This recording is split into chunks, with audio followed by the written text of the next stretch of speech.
Alright, ladies and gents, welcome back to another VHS video. Now, a while ago I uploaded a video talking about, basically showcasing every weapon that is in the game. And I did that before I even had every weapon unlocked and before I had played every weapon, etc, etc. And since then I've been playing quite a lot. And I have figured out pretty much everything there is to know on the basis, on like the basic level to each weapon. So what I'm going to do in this video is I'm going to showcase every weapon again, but I'm going to explain in detail how the weapons work and also do's and don'ts regarding each specific weapon. I'll talk about like very important mods for each and every weapon, or for weapons that have important mods I'll talk about. But most weapons you should just be able to be fine to go on the first, like once you unlock it. You don't need any mods. The mods are good, but they're not like amazing. They're not game changing, although some of them are pretty good, so those I'll talk about.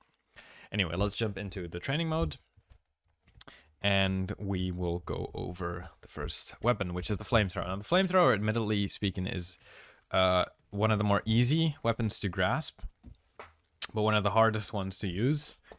Flamethrower is a really good weapon to craft first, because it's a good kill weapon. Once you've crafted it, you can just start using it.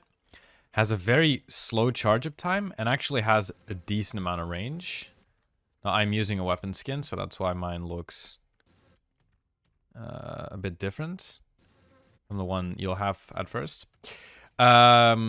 But yeah, it has decent amount of range. It's a good kiting weapon, meaning that you can use it to like hit the monster, hit the monster, hit the monster, hit the monster. This works really well against Wart, although there is better kiting weapons. Doing it with a Flamethrower really does take quite a lot of skill. But yeah, it's a good weapon. It's a good kill weapon. It's a decent stun weapon as well, and it's one of the best ambush weapons because you get chased, and then you just do this, and then either you make an escape or you get a kill. Right? That's why the weapon is so good. Now, it does take quite a while to kill the monster, but once you do, I mean, it's one of the easier weapons to figure out. It's just figuring out the range on it does take some time to get right. I would personally recommend using the Flamethrower as your default kill weapon, given that the next two weapons are actually quite difficult to use properly, in my opinion. Oh, I now see that they added... They actually made a change to the testing mode, which I didn't know about yet. Which is kind of nice, but... I'm actually gonna have to just unequip my mods real quick. Because I want to showcase you what the vanilla weapons look like. And up until yesterday, you couldn't actually take mods into the practice mode, which is... I mean, it's very good that they added this. Don't get me wrong. Alright, so no mods on. Alright. Let's go back into tutorials. So the second weapon we're going to talk about is the Molotov. Firebomb. And I've got a pretty cool skin for it. Firebomb is... I think the hardest to use, probably. But once you figure it out, it's probably the best. I see a lot of people using it. Firebomb is mostly good because it's a zoning tool. Right, let's say the monster's over here, your teammate's being chased over there. Yeah, they're not getting chased anymore because they're completely zoned out.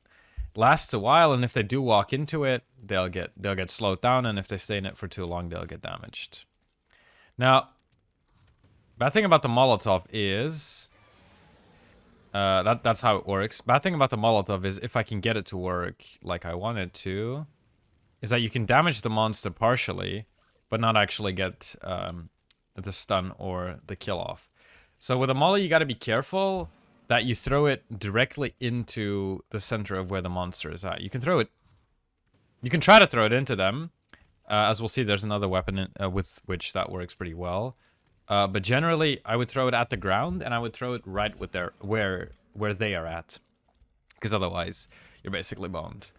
But like I said, the Molotov's very good to use. You know, oh, I'm being chased. I have some distance on the monster. Throw it down. Run like this. Chase started for just a second, but I think I'm good, yeah. Okay. So it's a very good zoning tool. I would definitely recommend it. And I think that brings us to the third weapon in the Fire Stigma, which is also a decent zoning tool. Let me just get out of chase real quick because this music's annoying. Which is the Solar Flare. Now, the Solar Flare is more complicated to understand, but eventually when you get it down, it's good. It's very good situationally. By default, you just put it down, and it doesn't do anything. It's like a disco ball that lights up. The monster will hear and see it. For now, it's bugged. It shouldn't be using energy. Yeah, there we go. It shouldn't be using energy. So when it's down, it doesn't use any energy. You can stay up as long as you like. You can recall it. Yeah, like you can fire it without the monster being in range, but that just wastes ammo. But you can also recall it by holding right click for like a second, just like that. Or if you place it down somewhere else, it recalls by default. And it obviously gets placed down somewhere else. Now, it uses energy in two different ways. First way, as I showed you, is by using the weapon itself. And the second way is when the monster is in range of it. So every time it lights up red, you can see that it's taking up energy. And since it's down... Okay, hold up. Let me just put it down here.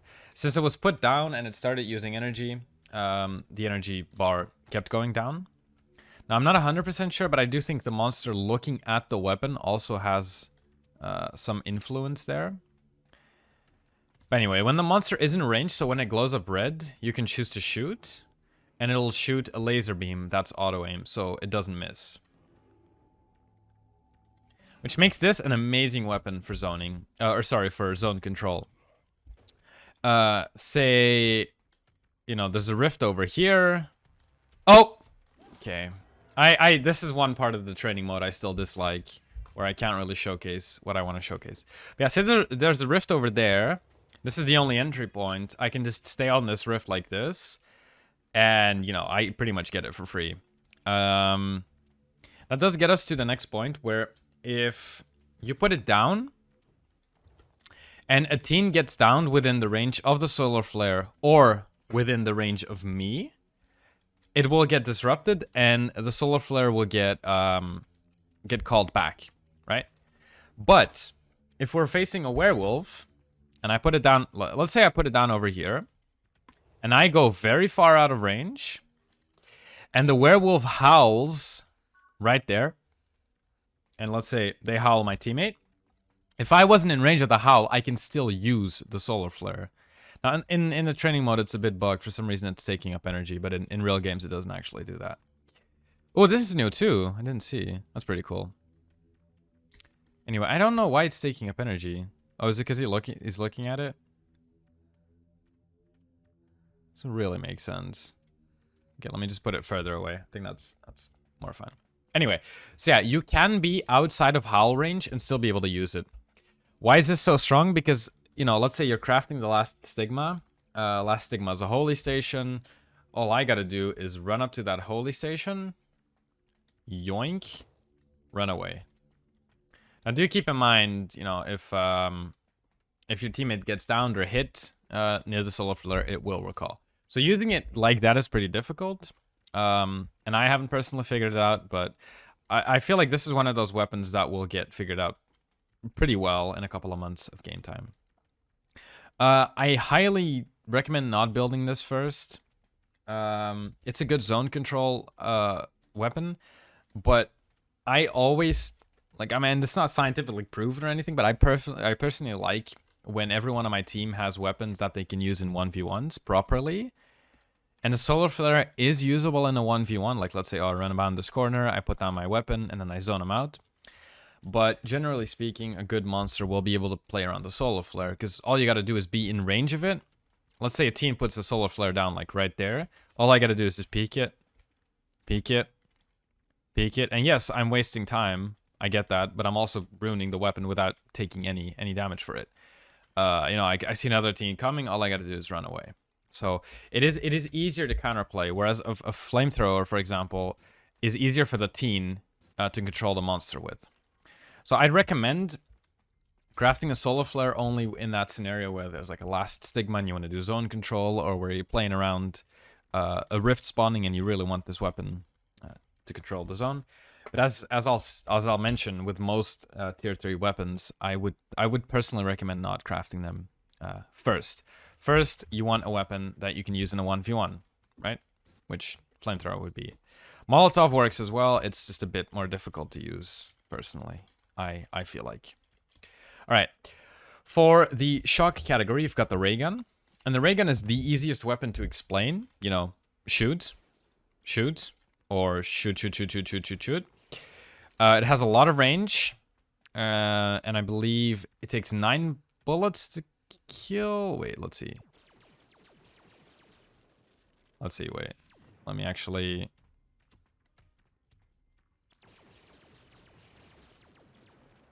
Oh, but I think I missed my shots. Hold up, let me do that again.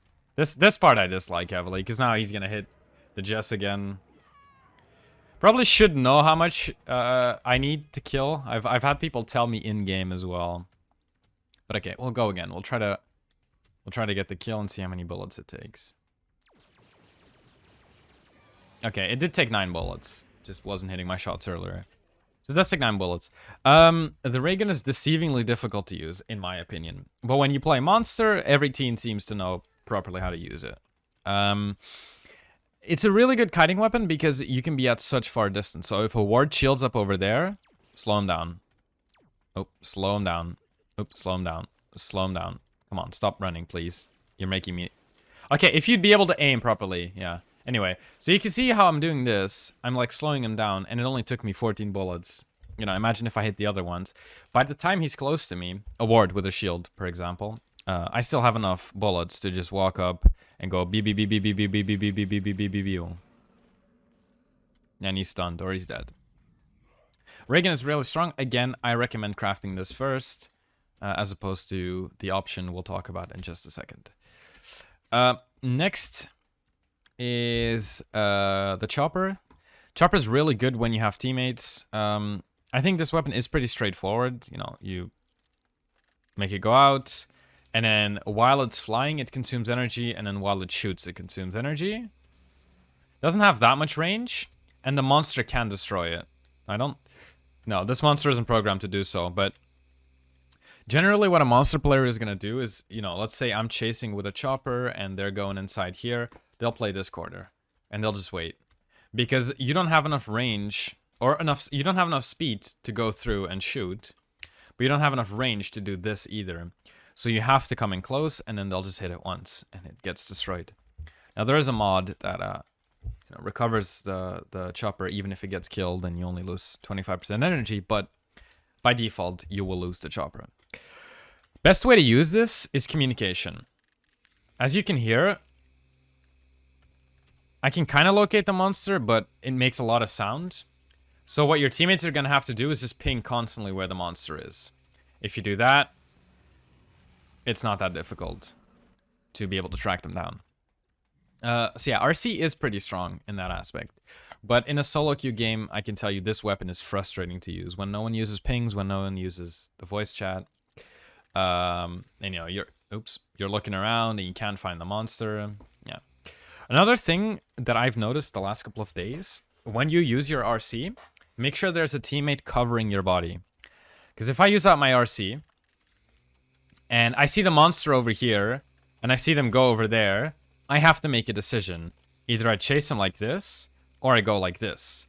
But if that monster takes the correct 50-50, they can get to my body before I get to them. They can smack me. If I'm injured, you know, I lose my weapon. But if not, if they hit me, I lose my RC. Or I don't lose my RC, but I go out of it. And RC is not a weapon where, you know, mid-chase you can use it. Because if the monster's right behind me, it takes so long to charge up. So if they get a first hit in, and your teammates don't have weapons, you're gonna go down. There's no way you can defend yourself properly, unless if you really outplay the monster. But, yeah.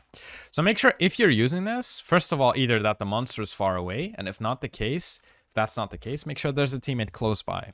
Teammate with like a Molotov, a Flamethrower, a Holy Cross, whatever, so they can cover your body. I think that's pretty much it. Next is our Shock Sphere. Shock Sphere is the strongest weapon in the game, when it is the strongest weapon in the game. It takes less time to craft, but once you get the weapon, you can't use it yet. What you need to do is you need to run around the map looking for fuse boxes. You'll need 3 by default. And the fuse boxes are often... are often far apart from each other. So, you know, you'll always lose more time crafting the or getting the shock sphere to work as opposed to the other weapons. But I'll charge it up and I'll show you what it does. Now, you'll get 1 to 2 skill checks every time you charge at a station. You can miss these skill checks. Oops. Hello. You can miss these skill checks and still be able to get it. But missing the skill check lets the monster know that you are there. Alternatively, this sound, like the electrical noises. By the way, I'm doing it at one station here in the training mode, but in a real game, you can't reuse a station. So if I'm crafting a shock sphere and I use this station, I have to go to a different one to get my next charge. But my teammates also have to go to different ones if they want to make a shock sphere as well. Anyway, this makes a lot of noise. Do not charge your shock sphere when you're in the monster's tension track. This right here is the most valuable weapon in the game. So if the monster knows you have it and he knows it's not active, his number 1, or I guess number 2 task after surviving becomes get rid of that shock sphere. So this is something very, very risky to do. Again, I would not recommend crafting the shock sphere early on. I find that shock is one of the easiest stigmas to get the kill with, so you don't need this weapon. You can very easily craft a chopper or a raygun, and you'll be able to get a stigma kill. You can use this later on if you still need to, you know, get the kill with the shock stigma, or you can use it as a stun. Just don't do it early game, because early game you don't have any pressure, and if you don't have any pressure, you don't want a weapon that is conditional on you finding, you know, charges to get it to get charged up. In essence, a shock sphere basically allows you to go inside of a bubble, allows you to fly around, and allows you to one-shot the monster. It is really difficult for a monster to counter if they don't have any of their cooldowns up. In fact, it actually is the hardest thing to counter.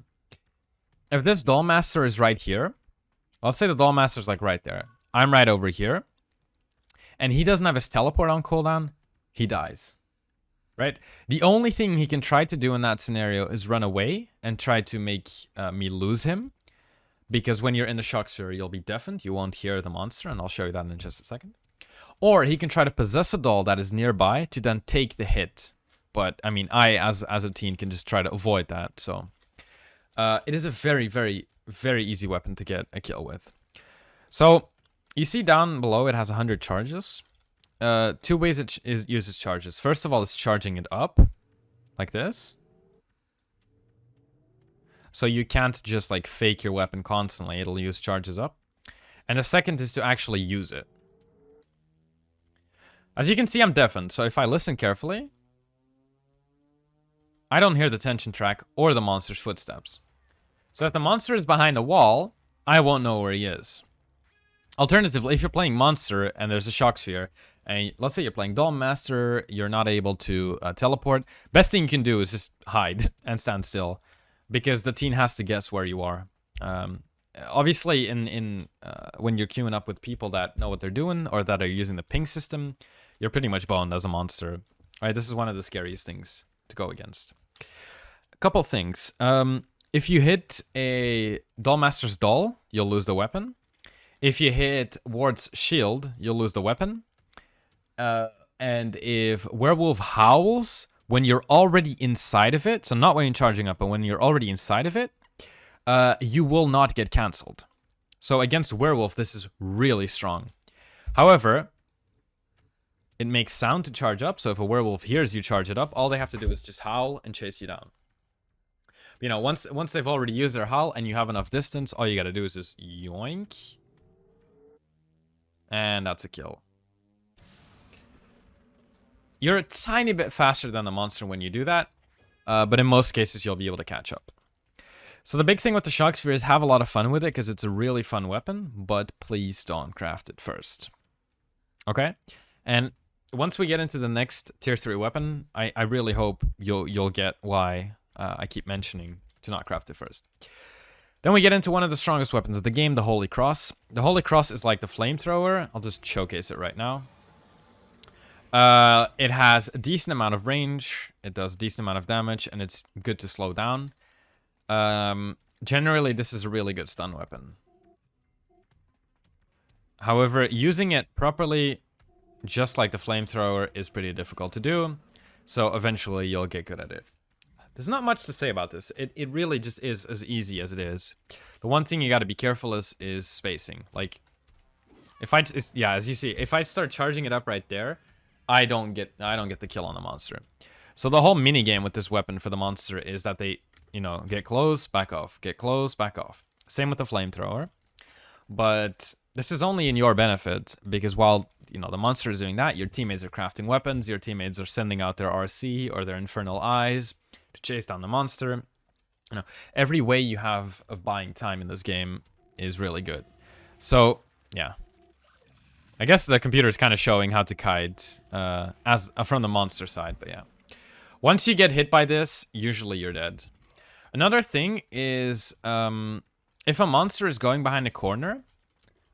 Okay, oh, come on, man. Let me just play the game. I'll go to a different corner. If a monster is going behind a corner and you've like hit them like 50% with this, so the stigma bar is 50%, sometimes you can rush in and do this, right? So let me show you again. So I hit them, they're slowed down, they took some damage, run in, and then do this again. Now this is a 50-50, right? Because either the monster is going to run away or they're going to play the corner. You have to kind of judge this by, you know, by how the game's going, but sometimes when you need to make a risky play, something like this works. Now, I'm not doing the sprinting correct. Yeah, okay, hold up, let me try again. There we go, just like that. Rib chest, yeah. Anyway, there's not much to say about this weapon, other than give it some time because it has a difficult learning curve, I find. Next, we have the Holy Slingshot, which apparently is going through my private parts because I need to be healed.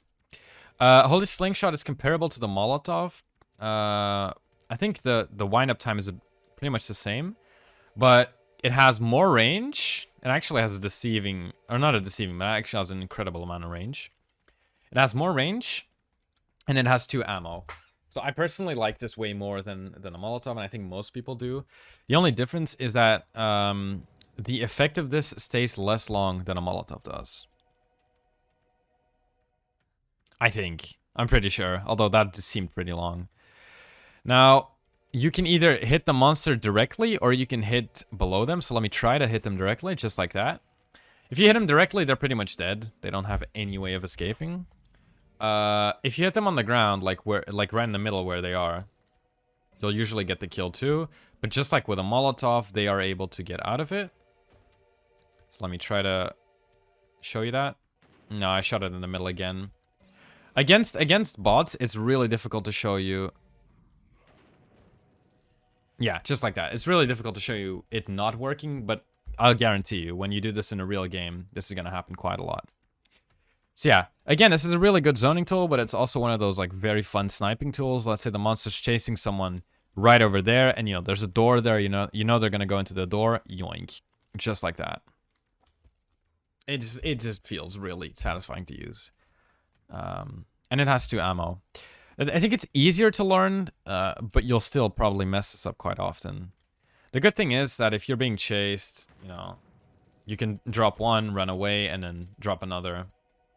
But I have found that as monster, it is pretty easy to bait those. Okay, and then this is the weapon. This is probably the reason I make this video, or I'm making this video, is because this is the most, like, wrongly used weapon in the game, is the Sacred Staff. And I'll admit, when I first found out about this weapon, I loved it. I wanted to craft it, you know, as much as I could. But guys, this weapon is horrible crafting first. I have gotten so angry. I've legit lost games because 2 of my teammates, or even one of my teammates, crafts this first, right? Why is it so bad? Well, when you get the Sacred Staff by default and no one is injured, like no one is injured, let me try to, actually nah, no one is injured, it slowly charges up, right? So you know, it's fine. It does everything it needs to do by default. But when I get injured, or anyone else gets injured or downed, the charging up stops. Now, the only way to charge it up when someone in your team is injured is by healing them, or you can heal yourself. So without having to go to a medkit station, I can heal myself, right? Now, let me show you this. I'm going to heal myself. It goes pretty slowly. That's one issue. It makes noise. And then when it's charged up, it'll be like 70, 75% charged. Like 70-ish. And then, okay, it's charging by itself because my teammate is dead, so they're technically not injured or downed. And then when it's fully charged, it takes a second to load up. Yup. And then you can start using it. Now, I'll show you, like, once it's charged up, it's good. Like, don't get me wrong, this is a good weapon. It has a lot of range. Like, it has a lot of range. It has a decent amount of ammo. It has a lot of kiting possibility, or, like, potential. It's really good. Why do I hate this weapon? First, though, is let's say I am crafting a Raygun. And two of my teammates are crafting this Sacred Staff. And then one of them is, like, running around. They're crafting, I don't know, Firebomb or whatever. I get chased first. I get injured. So, I get injured. Let me just get hit real quick. I get injured. Well, now two of my teammates have weapons that aren't charging. And they are incapable, or like they're just not able to charge it up. Because the person they need to heal is in chase, obviously. Right? So, naturally what you do when you're in chase, you run towards your teammates so they can use their weapons on the monster. Well, how are they going to do that when they don't have their weapon charged? Yeah, you see what I mean? It's such a good weapon when it works, but it just doesn't work crafting it first. So please, for the love of God, do not craft this weapon first. Just because, like, at the very start of the game, you don't want a weapon that is conditional on things you have no control over. Shock Sphere, you play it right, you can find the right, charges, you can get the weapon to work. But this is completely dependent on teammates, completely dependent on who the monster decides to chase. So, I hate when my teammates craft this first. And the sad thing is that there's movie challenges that, basically tell you to use this weapon, which sucks, but, that's just the case. Anyway, let me just quickly show you again what it does when it is charged, because when it is charged, don't get me wrong, it is a very fun weapon. I find that in most cases, this is a good stun weapon when you already got like 2 stigmas down and you still have 4 teammates. If you really want to use the weapon, you can do it in that case, but you can also just craft the Holy Cross and pretty much get the same value. The only difference is that you have to be closer range, but it takes less time. It takes less time to charge up because you don't need to charge up a Holy Cross. Anyway, let me show you once more. Let me also just show you how it looks when you're not hitting the monster. And then this is when you are. Yeah, it's a fun weapon, but again, for the 50 billionth time, please do not use this first or don't craft it first. Simply because you're going to throw the game. Thank you for listening to that. Okay, so lastly, we have the curse weapons. And onto probably one of the strongest, yet most frustrating as a new player to use weapon, the Cursed Sword. Chances are when you start first playing this game, you'll hate this weapon, you're gonna think it's shit, yada yada yada. Once you've already played this game a bit, or when you play Monster, you're gonna think this is the most OP weapon in the game. What it does is it shoots out like a laser beam, kinda, that leaves behind a trail. Right, so it does 2 things. First of all, it does damage upon hit, and second, it creates a zone which the monster shouldn't go through. Now, to kill the monster, you either hit 1, 2, but you have to hit them consecutively, and sometimes it takes 3. It's kind of inconsistent. 1, 2. Okay, you know what? 3. Yeah, it is inconsistent, and the official wiki says 2 hits, but most of the cases it's 3 hits. But you can also actually kill the monster by them standing in the wake. The wake is like the cloud it leaves behind.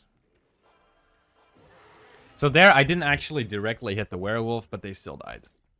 This is such a good weapon. when your teammates are being, like, let's say a teammate's over there, bang, slow down, bang, slow down, bang, you're dead. You know? That's how easy it is. When you yourself are being chased, bang, slow down. Bang, slow down. Oh, I can go behind this corner. Bang, here's a weapon. Here's a guy charging up, or like with a fully charged Enigma, just beaming him down. Yeah, I'm starting to lose it. I've been recording for 30 minutes. Anyway, this is a really good weapon, but it's difficult to use. And most, I think, the biggest issue is that people try to do this. Right, they go like close range. Oh, please don't kill me though. They go close range with it, and then they'll die. And this weapon has literally an infinite amount of range, look. Goes all the way to the back of the gym. So you don't need to use it close range. Now, it does travel slowly. But the further you go, the more you'll have to depend on the wake. Meaning, like, the trail it leaves behind. Now, as I am not an expert at this weapon myself, I cannot tell you how to properly use it. All I can say is it's a really good weapon to use early on, right? It's a very good kill weapon, and then later on it also becomes a really good stun weapon, or even a kiting weapon, meaning that you can use it to control the monster's movement without actually, like, injuring or killing them. Then we get on to the Infernal Eye, my favorite weapon in the entire game. The Infernal Eye is basically like a piece of paper you hold up, and then when you charge it, you start doing a ritual. And charging it up doesn't take any or doesn't consume any energy. But once you're fully charged up, you'll go into the eye. And you will hear very little. Like the monster will hear where you are, because like technically you're the one that's doing the cool. So the monster can hear where you are. And you're completely vulnerable when you do it. Now, it's a really good weapon because it's a one-shot, right? So if I go into the eye and the monster is out here in the open without any of their cooldowns, boink, they're dead. That's why it's so good. And after the Shock Sphere, personally, this is the second scariest item or weapon to face. But it is counterable. Werewolf can howl either where you as a teen are when you're chanting it, or can howl the eye itself. And in both cases, you'll get cancelled. Same with disrupting. If the monster hits someone, or hits you, or they hit someone near where the eye is, it'll get cancelled. Ward can put up a shield, and Dollmaster can either teleport out of it, or they can try to get one of their dolls to tank it. Which is difficult to do, but I've been able to do it before, so if I'm able to do it, you should be too. However, if the monster doesn't have their cooldowns, this is a really good weapon, because all your teammates have to do is ping where the monster is, like, oh, they're over there. And, you know, let's say I'm behind a corner, I don't hear anything. All they gotta do is just ping, ping, oh, like, they're right over there, okay, bang, stun or kill. The only really tip I can give you is try to use it from far range. I have kind of like the tendency to use this when I'm close range, which is not good because the monster can hear you, they can kill you. But using it from far range is really good when your teammates are able to tell you precisely where the monster is. Like, oh, they're right over here. Okay, yoink. Eventually, you'll learn where to use it from. I've personally, like, I've gotten better at this weapon by playing with good team players. I had someone in one of my lobbies, really chill guy. Basically on hotel, he was always camping on top courtyard. So, basically in the hotel or the mansion or whatever, there's drop downs to the main, like, courtyard area. All you gotta do is just camp up there, try to get one of your teammates to go out in the open, and then chant it from up there. Because you're so far away from the monster, and they have very little counterplay to it. But yeah, this is one of those weapons you have to use a lot. I tend to craft this first, which is a mistake by me, and I'm trying to stop doing it. Because again, your first weapon, generally, you need something that you can use to defend yourself. And if you have an eye, let me show you. Let me quickly eat a chompy bar, because if he hits me one more time, I'm dead. Oh, they don't spawn again? Okay, that's kind of unlucky. If I'm being chased, I just don't have the time to chant it. Oh my... Wait, okay, usually monsters won't do that, though. Okay, let's see, I'm being chased. Yeah. Now, there's very rare scenarios where you just have enough distance to charge it up, to chant it, and then for the eye to spawn in between you and the monster, and right as it spawns, it kills them. But for me, that's like a 50-50, right? If I take the risk, 50% of the time the monster hits me, 50% of the time I do get the kill.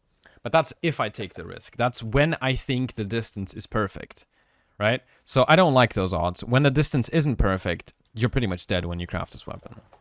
So this is a very good weapon to help your teammates or to get kills later on, but I'd avoid crafting this first simply because you're pretty much boned if the monster finds out where you are. And that brings us to the very last weapon, which is the Enigma. Now, Enigma is also not a weapon I would recommend you crafting first. For the same reason the Shock Sphere and the Sacred Staff is that it's conditional to charge up. So right now, I can't use it. How do I charge it up? Well, first way is to being inside of the monster's tension track. So you hear like the dum dum dum dum dum. If I'm inside of that, I can hold right click and I can start charging up. Now, it takes a very long time. It makes noise, but it's pretty quiet. The monster's not going to... Like, if you're this far away, the monster won't hear you. Because they also have a lot of other things to focus on. But generally speaking, the monster will move around a lot. So following them around in their tension track without getting found isn't easy. Now, the closer you are, the quicker it charges. And if you're looking directly at the monster from close range, it charges very quickly, just like this. Ladies and gents, this is pretty much not going to happen in a real game. Unless if you are really good, the monster isn't really good, and you have perfect positioning. Right? So most of the time, you'll just charge it up by being inside of their tension track. And you'll slowly charge it up. Look at me schmoovin' though. And as I was mentioning earlier, you don't want to craft this first because it takes a long time to charge up. So let's say my teammate's being chased.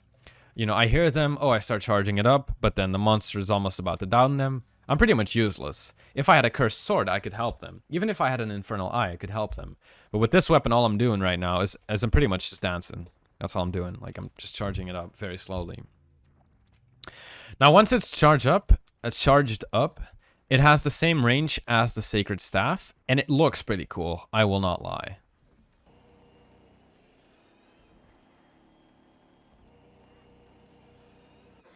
It does take quite a lot of ammo to kill, though. Like with the Sacred Staff, I think this is a very good stun weapon. When you already have a lot of pressure, you can pretty much afford to do this. But yeah, I personally don't use the Enigma. I think it's too conditional. I'm a big fan of the Infernal Eye, so I usually, you know, if once I get the kill stigma, I don't craft another stun. Oh, cursed. Okay, hold up. Also, when you're being chased, this is a decent weapon because let's say the monster starts chasing me from here. It has so much range, right? It's also good at kiting. So let me try to get him on me. Yeah, okay, I messed that up. You know what, let's end the video there. Don't use Enigma at close range. Actually, no. We're not going to end the video there because I still need to talk about mods. Now, I haven't unlocked every mod in the game, so I can't really tell you all of the meta around the mods, but I can tell you the important ones, right? First one is for the Firebomb. I'm just going to go over the ones that I think are really important, not the ones that are like kind of conditional. For the Firebomb, the first mod you get is Bottled Up. Is one I would recommend crafting because you get another Firebomb and it only takes 40% longer to craft. Whereas if you only have one, you know, it takes 100% longer to craft to get 2 Firebombs.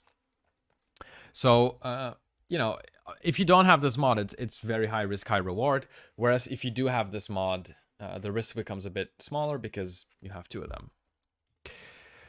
Then for the RC, until you are really good, I personally recommend, and I do this too, I recommend using Staying Power. because you basically don't lose your RC when it gets knocked out. You only lose like why was this not equipped? You only lose 25% of its charge. Now you do fire slower, but you do fly slower, but it's not that impactful. And then I personally like this as well, all seeing for the Infernal Eye. When the monster goes out of your line of sight for 1 second, you have an aura reading on them. This is really good when you're close to the monster and, you know, they might try to go wrap around to kill you. You'll be able to see that they're going around. Besides that, I don't personally think there's any must-have mods for any of the weapons. I do use mods on some of my other weapons, but again, I don't think they're must-have. However, these three I would just highly recommend using. That being said, thanks for watching. I hope you enjoyed, and I'll see you in the next one. Goodbye.